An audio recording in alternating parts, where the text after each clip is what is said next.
Hello. We've got Ziggy with us, as usual, sitting on Mark's lap. Company, what would her role be? She'd be company... Hello?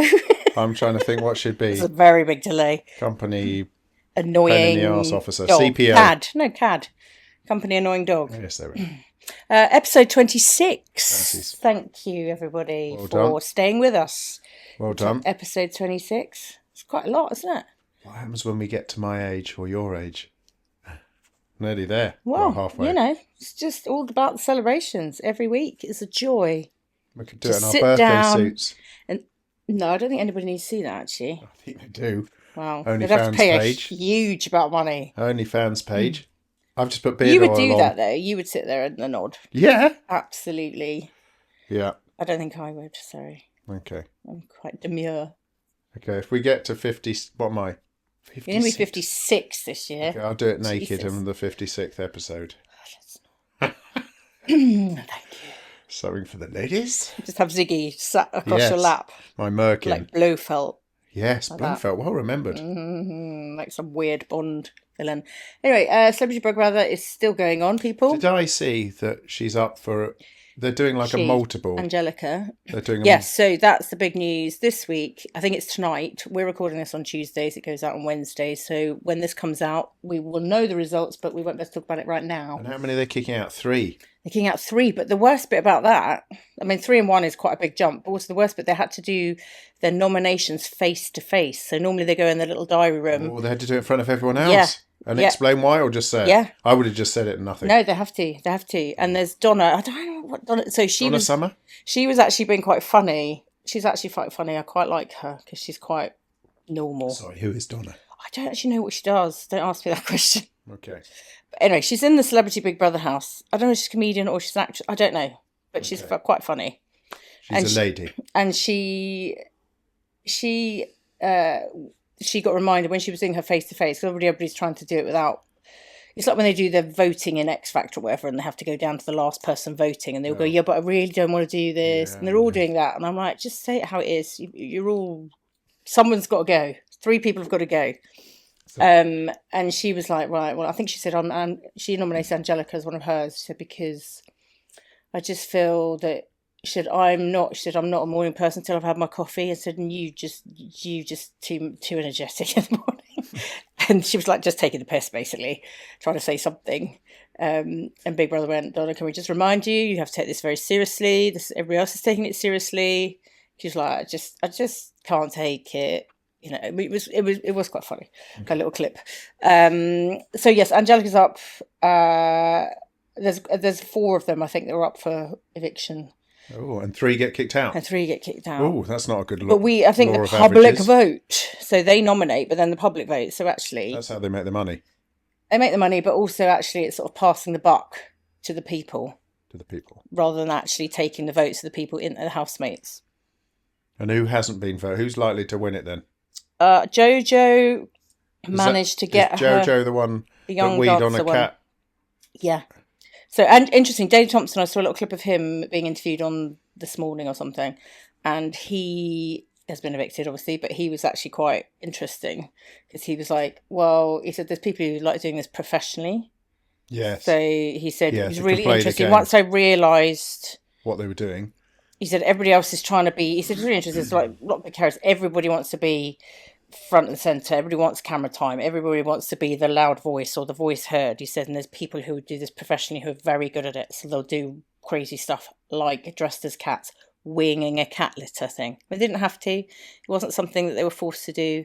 They decided because they knew that it would get talked about and it would get camera time and it would get... So do you think they're but doing... also it can work one way or the other, I think, with things like that. Sometimes people can go, well, what idiots. I mean, our age probably would look at them and go, why would you do that? Whereas maybe their age group, younger age group, might go, oh, that's hilarious. Well, how funny. I don't know. Yeah.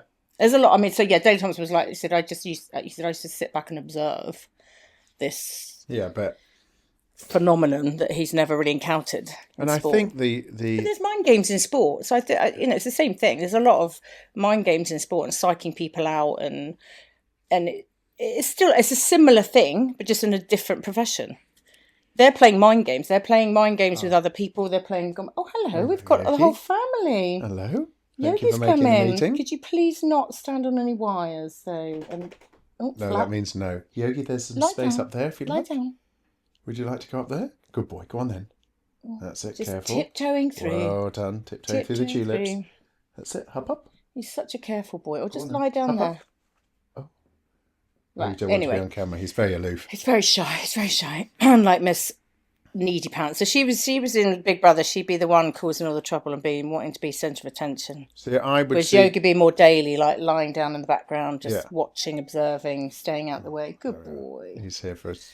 Anyway, so that's Celebrity Big Brother. Yeah, I don't know about that. About you saying like sportsmanship and stuff like that. I think. Oh, there definitely is mind games. Oh no, I definitely get that, but I know it's their career. And I guess there is a correlation between being a professional sports person and someone who is trying to build their profile. Because that's all they're trying to do. They're all trying to build their profile so that they increase their potential of earning. But you must occasionally wake up and go, this is a load of bollocks. Yeah, but I don't think they do. I think because that... It's because you've got to be fake. Yeah, but that era have grown up with this reality TV. We haven't. I guess the reality stuff have to be slightly less fake. It's the things like when you're, I guess if you take it back a decade or so, where they have to go to lots of functions and they have to meet and schmooze the right production officer or whoever it is. Yeah. I guess it's no different. I'm reading that trading book at the moment. This young trader from East London. I've only just started, but I mean, him having to go out. We've had friends who've been in that game, and that the amount of socialising, you have to meet lunches, with the right the people. dinners, they finish at 4, get up at 5. It's been going on for decades. Back in the era of your dad's sort of world, there'd have been golfing. So you take clients out for lunch and you try and win them over with nice lunches and paying for everything. So they go, "Oh, I really like whatever it is." Yeah, it's all greasing the palm or whatever it's called to make people want to work with you or like you or whatever. And that's the bit of it I don't like. And that's the bit of it when I was a bit more involved in that world, I found really hard to deal with because we're a bit more like straightforward. We don't pretend to like people if we don't like them necessarily. Well, Flynn asked an interesting question yesterday. He was asking about, I was talking about someone and I said, he used to be a bit of a cock. Were you going to pretend not to say the word cock then? No, I was making sure I didn't say the guy's name. Okay. And I said, he used to be a bit of a cock, made loads of money. And he goes, well, how did you know? I was saying about the people that he was hanging out with, not necessarily him. The people he hung out with were cocks. And he said, well, how do you know they were cocks? Because you didn't have Instagram or... And I said, yeah, that just paints a picture. We knew they weren't cocks because we met them. We'd see them at a function or we'd see them at some event and you'd see how they act normally. Yes, when they're and not you'd around. go, that's a cock. That's the type of person that won't hold the door open or treat different people differently, depending on where they are on the hierarchy of social climbing. So it was quite interesting. Flynn goes, well, how do you know they're a cock? Because they're not on Instagram. I said, yeah, but the thing you see on Instagram isn't the normal person. No. And that's part of it, I think, is the younger generation... Sorry, TikTok, I'm showing my age there. FaceTime book. FaceTime bookogram. They have grown up with this constantly videoing, portraying themselves in certain ways or being seen to be portrayed in certain ways. And so it's very hard to switch off from that, I think. So wherever they are, there's always, how am I going to be perceived? How am I going to film? How am I going to get more viewers, more airtime, more whatever? Whatever they're already there. They've got a massive following, some of these guys. So it's just the norm for them to do that. Whereas for an slightly older generation, it's not. Because we've come into this world, but we've also had a world without it. True. So we're just much wiser and better. We're like owls. We're just very wise and better, actually. Thank you. So anyway, moving on to generational fun. You went to Amsterdam. This was Amber. a Christmas present. Actually, she cried when she opened the present. Yes, she did because she. I got her ticket. She loves. Well, we both love Dizzee Rascal, and he doesn't seem to be. He's doing a few festivals here, but he was touring in Paris, Belgium, Amsterdam. So we booked to go and see him in a pretty small venue, maybe 1,000 people in Amsterdam. So we flew out because it was cheaper than Eurostar. Stayed in a nice hotel. And then got out there Thursday afternoon, dumped our stuff off, had a slow stroll through Amsterdam to the venue. As we, Oh no, you had to get through the whole this. I remember you FaceTime me and was like getting ready, and it was like the outfit, the oh my God, choices, 3 the different thing, outfits. What do I wear? planning. You know, you would just. I tried to remind you, please take like clean underwear, a spare t-shirt, and maybe even some new socks. You I know, did. just crazy. Two pairs of pants and 2 pairs of socks. Whereas Emma's whole outfit sort of dilemma was Oh, much there more was all important. going on. So yeah, we got to this venue and there was like loads of teens going in, and Amber was like, "Oh, for God's sake!" Like young teens, like 12s. really, Yeah. yeah, 12, 13s. And then what we realised is the venue was split. There was some sort of gymnasium party thing going on the right, so she was very happy. Anyway, we went in there and there was a brilliant kind of drum and bass DJ set going on, Noise Boys, who was hilarious. The guy at the front it was like a caricature. Is that how you say it? Caricature. Yeah, or a stereotype of a How do you say caricature? caricature. Oh, I got it right. He was very fun. Didn't take himself too seriously. Actually ended up on the second set after Dizzee signing girls' tits, which I thought was pretty classy. Okay. Not our daughter, thank you. No, Amber was in shock because she was horrified. 2 girls. We were literally right at the front. He was brilliant. He started, and the sound wasn't working. Mm-hmm. And he climbed over, held onto Amber's hand, so she was wetting herself, through the crowd, which upset the security, to go and sort out the sound engineer. He was proper angry. And then it kind of restarted again. But we were literally at the front, middle. And so he's looking at me. Yeah, but you were a human barrier for Amber. Yeah, there was a bit of moshing going on. At first I was like, I don't know how long I can deal with this. But the Dutch, and I think the predominant people there were Dutch, were so friendly. So they bang into you and they go, sorry. And then they weren't Kermit. But there was no aggression. There was a couple of people quite high as kites. The girl next to us was coked taking out of her all head. sorts of stuff. But she was very friendly and lovely. And people were sharing water because it was so hot at the end. But yeah, I was just protecting. Amber said, I don't know what you're talking about. I said, yes, because I was having my arms around you on the barrier.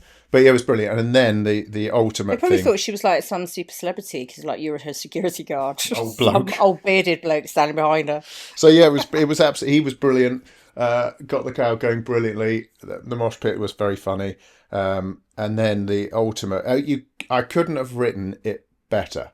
Yeah, she was so excited to go, and she loves his music. And knows pretty much every lyric. Yeah, all you can hear is her screaming over Sounds the like videos. some 8-year-old boy shouting. But you know when you envisage you want to do something special for someone and you envisage how it will go. Yeah.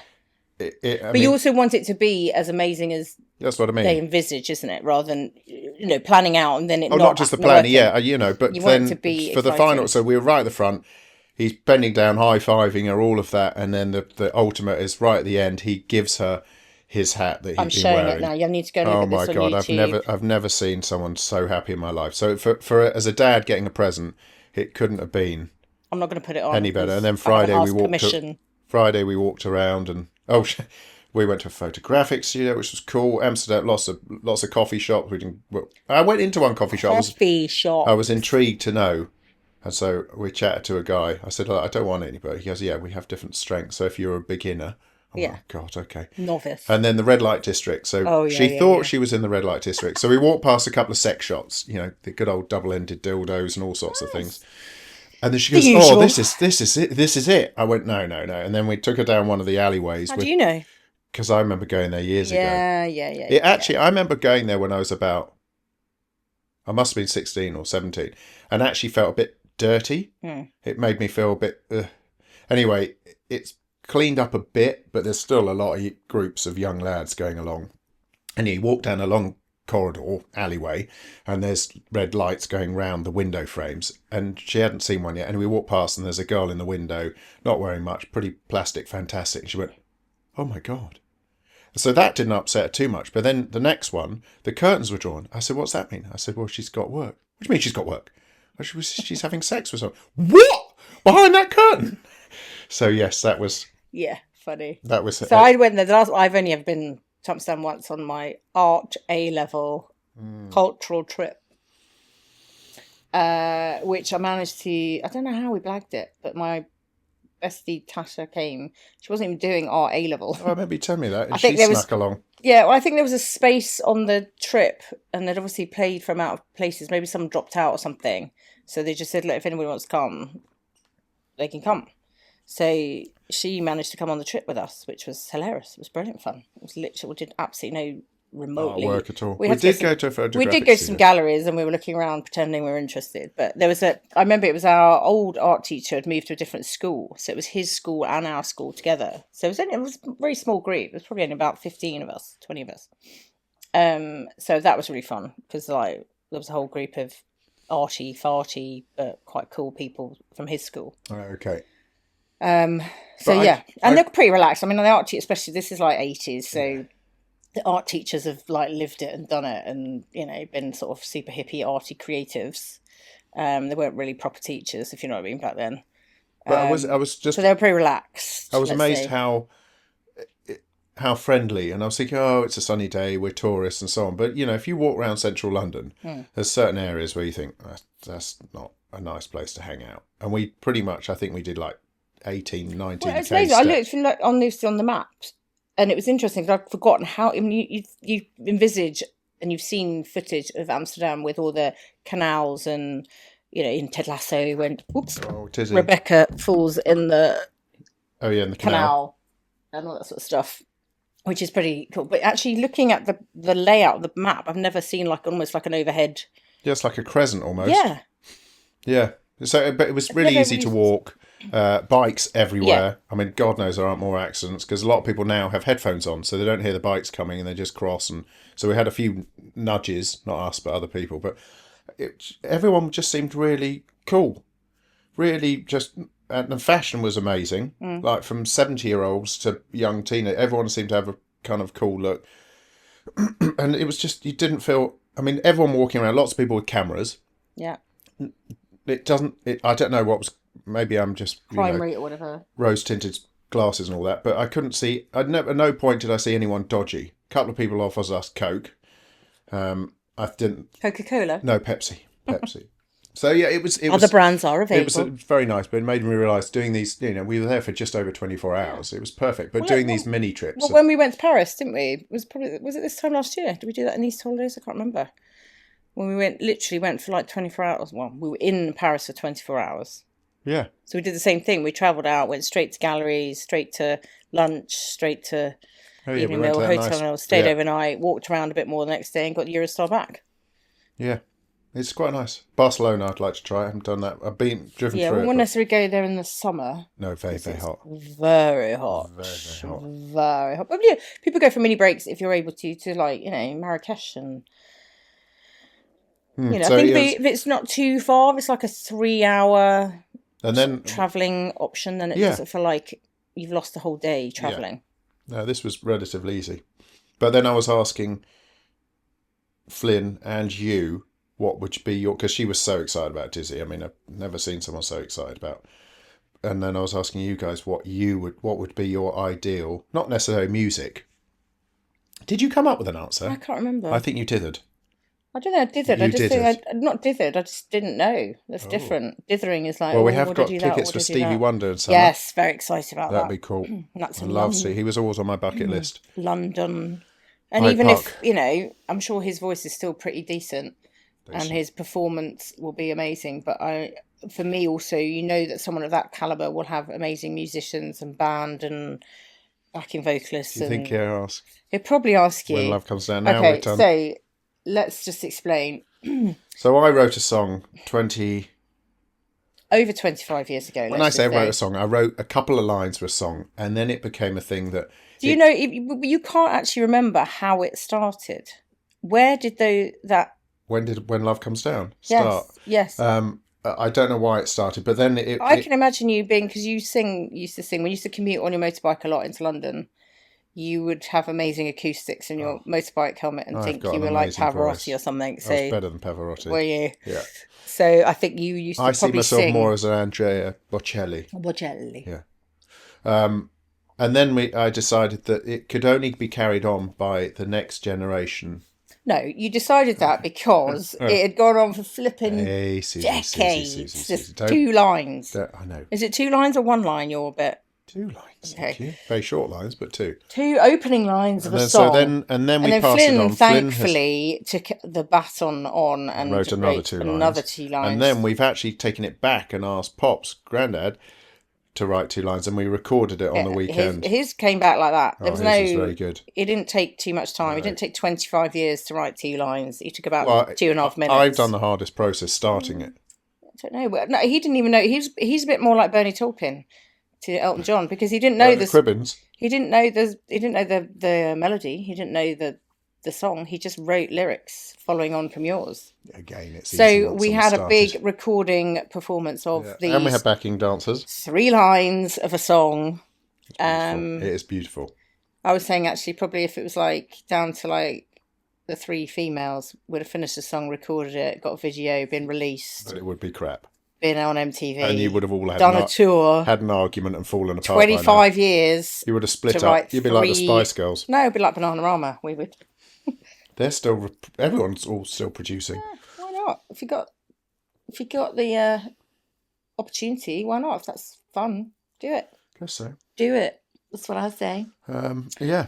Do we have? Oh, and I've got a car rant. You did car rant last week. I've got a car rant. So we talked about your car last week. What are you talking about? Well, I drove your car yesterday. Yeah. For the first time on a longer journey. I don't like it. No, it's not that I don't like it. It's just exactly. I'm backing you up on it. It's just really boring to drive. Because it's so comfortable and quiet and effortless. And also the problem is where we live, everywhere is 20 miles an hour. True. It's such a big, heavy car. Or not a heavy car, but it's like a big tank of a car. You barely need to touch the accelerator to do 20 miles an hour. Yeah. It literally just goes by itself. Yes. So actually, for me, I need like a bit of an adrenaline rush when I'm driving. Oh. A bit more like interest and stimulation, and a bit more to keep me awake. I was driving for 3 hours. And I was playing, music, but I was just like, I was saying to us, like, oh my God. And at some point on the M1, we were doing 50 miles an hour, which seems really slow because you're having to drive 50 miles an hour. And it was like, literally, I was like that. Oh my God, this is so boring. Can I pitch an idea? But not your car. But I think it's when I drive my car, because it's a little bit more like low to the ground, I have to concentrate a bit more. Yours is a go-kart. Yours is brilliant. So I have to concentrate a bit more on a motorway because I'm low. But coming back yesterday, so driving up there yesterday to come back to uni, it was raining, it was miserable, it was grey, so it wasn't a nice, enjoyable drive anyway. But coming back, I got sat on the M1 for no apparent reason. There were 2 cars taken off. There was no reason. The reason. Sheer bulk of traffic. It was utter crap. What is that? Sheer bulk of traffic? So it was literally by Newport Pagnell Services, just before there. It was probably, I'm going to say, 3-4 miles of traffic. Go on then, say it. It was 3-4 miles of traffic. I'm guessing. I don't know. I'm going to say. But 20 minutes, it said on the ways of extra, like just, and it wasn't moving. But then every now and then you'd move like 2 cars. I'm like, how is this why are we moving? We're either stopped or we're moving. How can we be like moving? You right? Mark's just having a turn. Oh, I tasted that one. Oh, that was solid. Slight interlude of Ziggy sitting on Mark's lap. Oh, and don't look at me like that. Currently, she has had the stinkiest bum ever. Oh my God, I tasted that one. They're literally like, if you could see, like cartoon farts when they like come out. Yellow. And it's like puffy this smoke. Cloud of smoke and everybody like passes out or your eyes melt. They are like that. What's going on? You need to sort your gut out. I need a butt plug. Okay. Sorry. Anyway, back to the M1. So I've got 20 minutes. I was sat, not moving, and then you get to Newport Pagnell, and then suddenly, and then you go. Like, what is this? There is a company an hour north of Amherst University called Leighton Vans that sell VW vans. I might swap the car. It's not. And also another thing. Oh. I was invisible apparently in your car. Jesus, that's a good effort because it's quite big. I don't know whether it was just the light of honestly, and it wasn't just. I was driving safely, so I was driving but I was leaving enough space for braking without a huge gap that people can just pop in. There was a safe distance, and people were just undertaking and pulling in front of me. I was doing 70 miles an hour and a huge traffic, so it's not like I know lots of gaps. There was no gaps in the middle lane. It was just I was cruising along nicely with everybody else in front of me. And this dickheads kept coming on the inside and pulling in front. And then a van just pulled out in front of me. I'm like, I'm sorry. I'm a massive car. How can you not see me? Yeah, so I do have And then this in the someone back tried of to my pull in front mind. of me in the middle lane. I was like, I'm sorry, am I invisible? This is like a massive Jeep car thing. It's bronze, so maybe people can't see brown. Yes, it's like camo. So I am thinking, I was like, but the problem is I bought that car new, which is always a bit know. of a muppet. So as soon as you drive up the forecourt, you lose so much money. But something that sprung to mind was that Leighton van said, why are you driving a depreciating value? Because the vans just don't seem to devalue and just buy a second-hand I know, one. it is. Also, I can't put a bike in the back. Yeah, and there's still, you can't, I think I that. know you can sit 7, which was great when we were in France because we had 6 people. Yeah, but just chuck someone in front, just chuck someone on someone's lap. They don't care. No, In a van. exactly. Or in the boot. We used to put people in the boot. Suzie, that's illegal, please. Not in France. No, in the mountains. never. It's done. So I just think for you, for what we do, we're not like a let's all go out for a lovely leisurely drive and lunch family. We're like chuck bikes in, dogs, stuff. and the petrol tank's the size of my bladder. Massive. Tiny. Massive. Yeah, I get it. I think Well, driving that around means I've here. been given the green No, I light. have no problem you changing the car. Well, apart from the loss of money. Financially, yes, that's a pain in the bum, but it's Anyway, only done let's stop. 4,000 miles or something. Yeah, exactly. So you might get away with it being like a demo level. No, under 500's demos.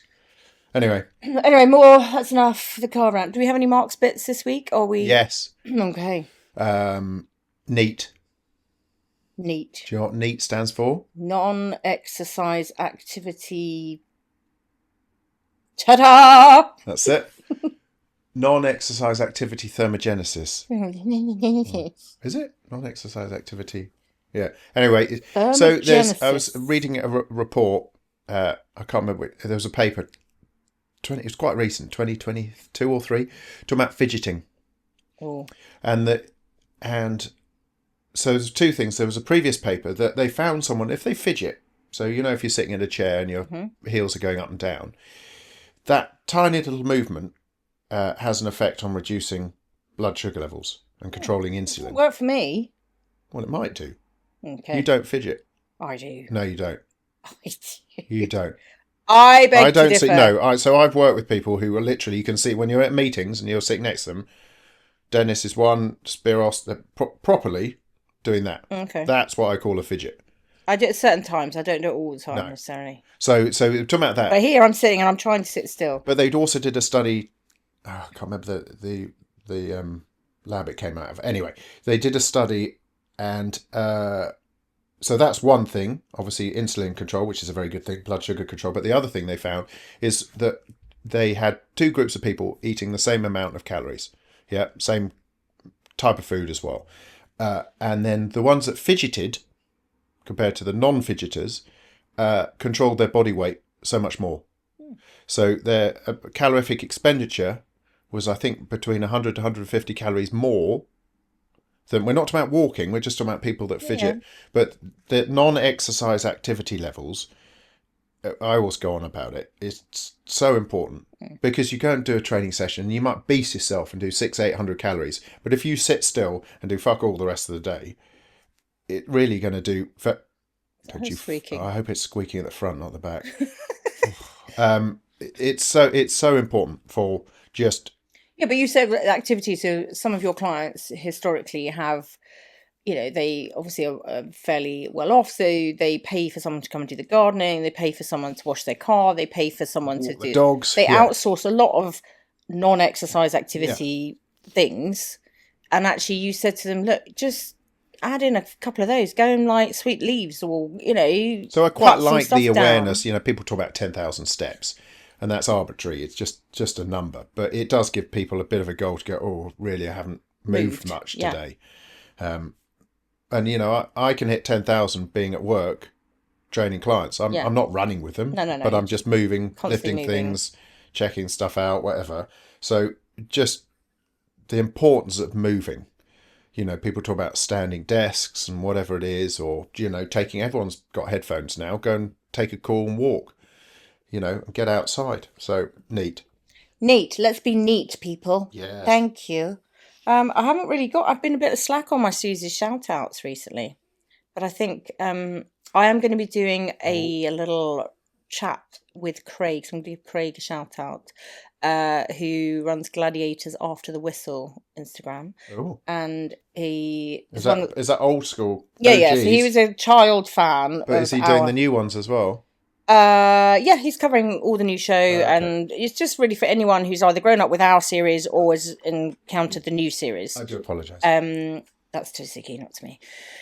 So we are going to do a chat, and he's put little stuff up on his, and I've put it on my Instagram, or if anybody's got any questions or any info they want to know, and he's kindly promoted our podcast, so we'll give Craig a little shout out. Cheers, Craig. What's Craig's surname?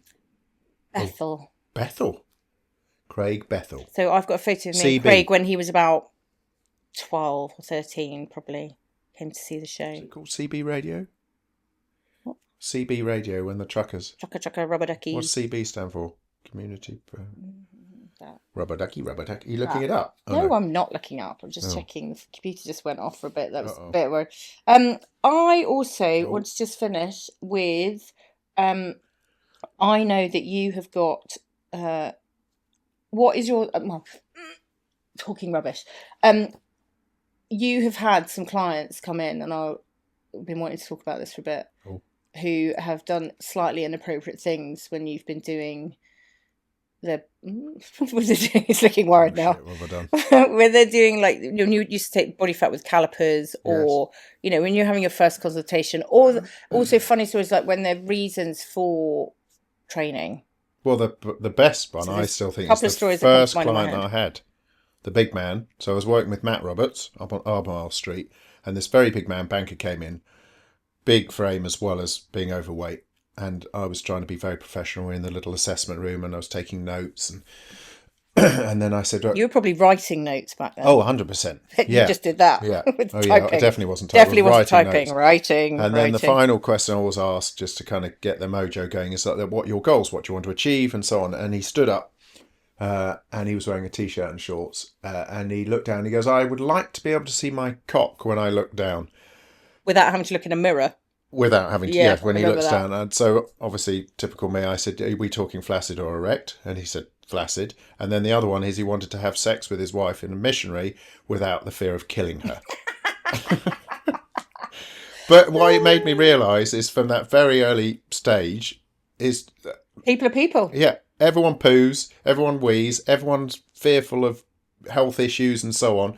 And it was it made me right. I mean, this guy, God knows what he earned and so on. And his driver was outside waiting. I want to increase my, lose my body. But it just, stato. I do remember that, and it was a really good lesson for me, just to go, everyone has the same insecurities. Everyone worries about stuff. Yeah, but that was like a good reason for him. Well, not to kill his wife and to be able to see his cock. Yeah. Rather than just like, my blood pressure's high or my cholesterol, which are obviously very important things. But do you know what I mean? Normally people are like medical things. But I do think, everyone, people go, I just want to feel healthier.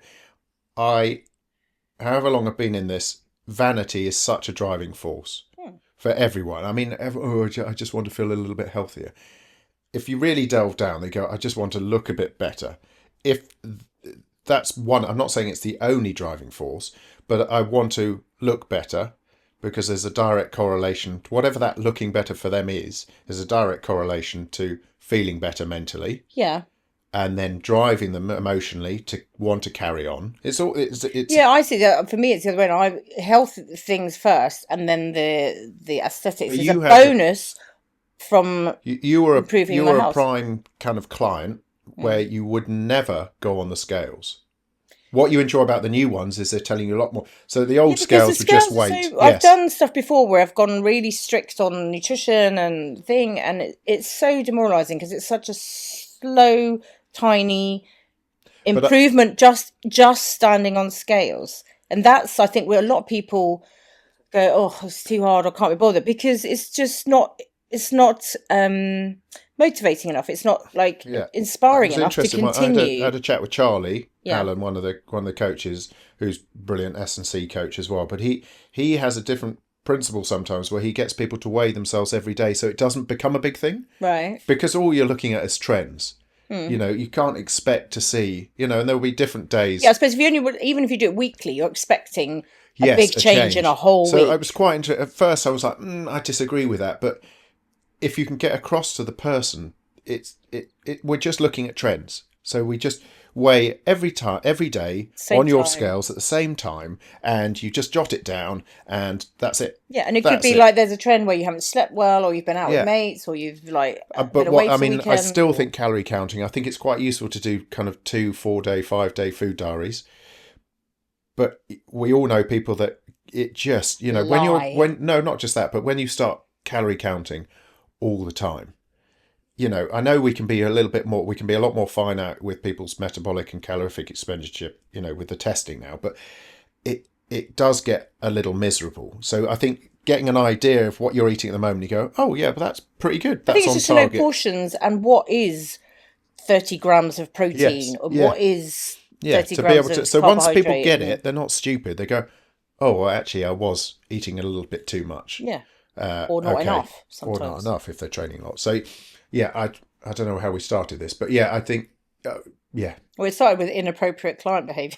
And then we've gone on to... Yeah, being able to see your cock. Being able to see your cock. And then I had that woman. Yes. With the big tits. So I was, again, this was now when I ran the... So how old? You were in your 20s, late 20s, 30? I was at the Grosvenor House. Okay, so you were in your 30s by then. Was I? Yeah. Well, I met you 27. Yeah. When did Grosvenor House start? Yeah, 28, 29? Yeah, verging on 30. So you're 30, because, yeah. So I had the PT there, ran the gym at Grosvenor, and then this woman came in who was a high-end estate agent. Used to drive around in a flashy, open-top Mercedes. Anyway, she came down, and we went the testing. Anyway, she came into the room, and we'd done the questionnaire. I said, right, we're just going to do some measurements, and I turned away to get the calipers and the tape measures and so on, and turned around, and she'd taken her top off completely, tits out for the lads. I think they were out for you, actually. And I went, oh. She goes, well, what do you think? And it wasn't very professional of me. I said, well, I think we need to lose a little bit of body fat. And she just went, she did put her bra back on, but storming out, never saw her again. Shame. Yeah, she was a lovely woman. But I did used to see her driving around Mayfair selling ridiculous houses to very wealthy clients. Maybe she just did that every time. Maybe that's her go-to sales thing. You know who she reminds me of? You're going to buy the house? Who's the actress that suddenly got very big from White Lotus? Oh, don't do this to me. Oh, no. It's really annoying. We're going to leave it there. Is it Jennifer? I think it's Jennifer. Anyway, she was very much like that. Stifler's mum. Yes. Yeah. She was Stifler's mum. Basically. Stifler's mum. Jennifer. Answer on a postcard, please, because that's going to annoy me. I'm going to have to look it up. And if anyone can come up with a butt plug for dogs, please. We are looking. Or some sort of... We haven't changed her food. She hasn't changed anything. What about like some sort of ring that when they fart, it emits perfume. So like an air it counteracts, yes. You just did the noise. That's like parakeet patrol noise. Oh, yes, you can't do that. Parakeet patrol noise. Okay. Anyway, thanks. Episode 26, over and out. Mercy.